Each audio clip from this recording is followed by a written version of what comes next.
Merci Madame la Présidente, et également meilleurs vœux à tous, de bonheur et de santé en particulier.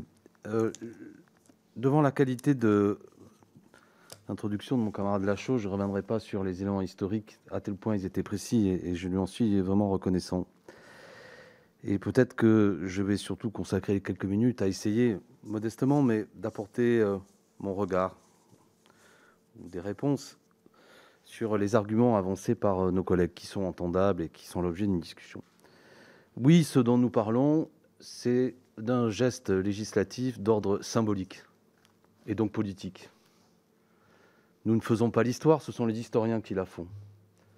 Et nous n'entendons pas nous substituer à eux. Mais c'est précisément éclairé par eux que nous pouvons, me semble-t-il, aller vers ce nouveau pas législatif. Je m'explique. Le collègue Lachaud a bien rappelé qu'il ne s'agit pas de réhabiliter les 740 fusillés. Et j'ai, pour ma part, à l'époque, été auditionné par la commission d'Antoine Pron.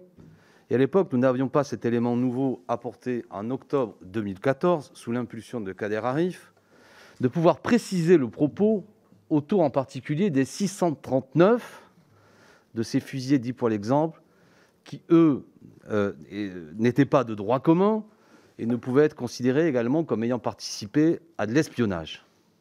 Donc ce sont les historiens, et je dirais presque les services historiques de l'armée, qui nous donnent ce chiffre de 639. Donc nous pouvons, à partir de là, non pas nous faire l'histoire, mais comme législateurs, considérer qu'après avoir écouté les historiens, nous posons un acte politique, qui consiste à dire quoi ? Je vous ai écouté, vous dites tous en gros, certains sont opposés, c'est respectable, mais pour certains, disant des choses fortes, comme la collègue d'En Marche, disant que c'était une parodie de justice, dont acte. Parlant des conseils de guerre, parodie de justice. Comme législateurs, nous pouvons, nous aussi, dans ces conditions, poser un acte législatif qui acte que nous ne voulons plus de cette parodie de justice et que nous réhabilitons ceux qui ont été victimes d'une parodie de justice. Ne serait-ce que ça pourrait justifier que nous légiférions. Mais certains ont dit qu'il faut faire ça au cas par cas. Collègues, parlons-nous franchement. Précisément 104 ans désormais après la fin de la Première Guerre mondiale, cette opportunité législative est la dernière. Les historiens, eux aussi, nous ont dit que 20% d'ores et déjà des dossiers sont terminés, sont disparus. Il n'y aura plus aucune possibilité, parce que les témoins ne sont plus là, d'aller plus loin là-dedans. Donc dire aujourd'hui, on ne peut pas faire une réhabilitation collective, mais il faut travailler au cas par cas, signifie qu'il n'y aura pas de réhabilitation au cas par cas. Et donc jamais rien ne sera fait. Des collègues nous disent qu'il y a peut-être le risque que sur ces 639, il y ait malgré tout certains qui, en quelque sorte, ce qui reste discutable, mais on va dire en fonction du droit de l'époque, méritaient leur sort. Sans doute. Mais il y en a aussi là-dedans qui ne le méritaient pas. Alors que faire ? Au nom du fait que certains peut-être méritaient leur sort, nous ne réhabilitons pas ceux qui ne le méritaient pas ? Je préfère pour ma part réhabiliter quelques coupables et surtout réhabiliter une grande majorité d'innocents qu'au nom du fait qu'il y a quelques coupables, je ne réhabilite pas les innocents. Comme il s'agit d'actes symboliques, c'est la pente sur laquelle je préfère me placer. Enfin, quel est le message que nous voulons envoyer ? Nous sommes tous attachés à notre armée, et je pense que la grandeur d'une armée, bien sûr, se fait dans la discipline, mais la discipline, même la discipline terrible, qui est celle du feu, doit passer par le respect des hommes. Et que la grandeur d'une armée, et d'ailleurs je me félicite que les services historiques de nos armées aient participé à ça, tient aussi à ce qu'elle puisse être lucide sur sa propre histoire et être juste.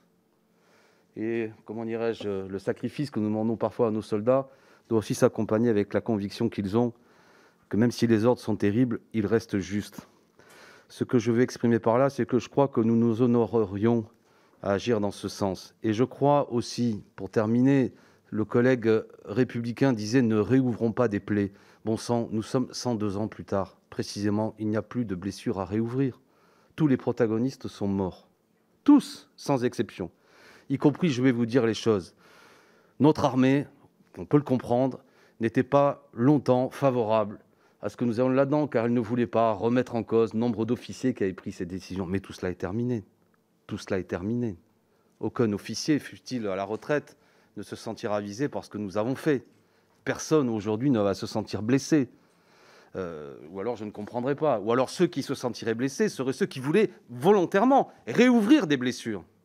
et dire que, comme Français républicains, nous acceptons l'idée que nous avons fusillé 639 personnes, en acceptant l'idée, éclairée par les services historiques des armées, qu'il y avait là des innocents, et nous déchirerions la nation en disant que nous ne l'acceptons pas en adoptant ce texte-là. Là, je ne comprends pas. Il y a des moments où nous devons faire des actes de fraternité, des actes d'apaisement. Et je dirais, à l'inverse de ce que pensait le collègue, que précisément l'acte d'apaisement pour refermer définitivement une cicatrice, c'est d'adopter ce texte et qu'on en termine.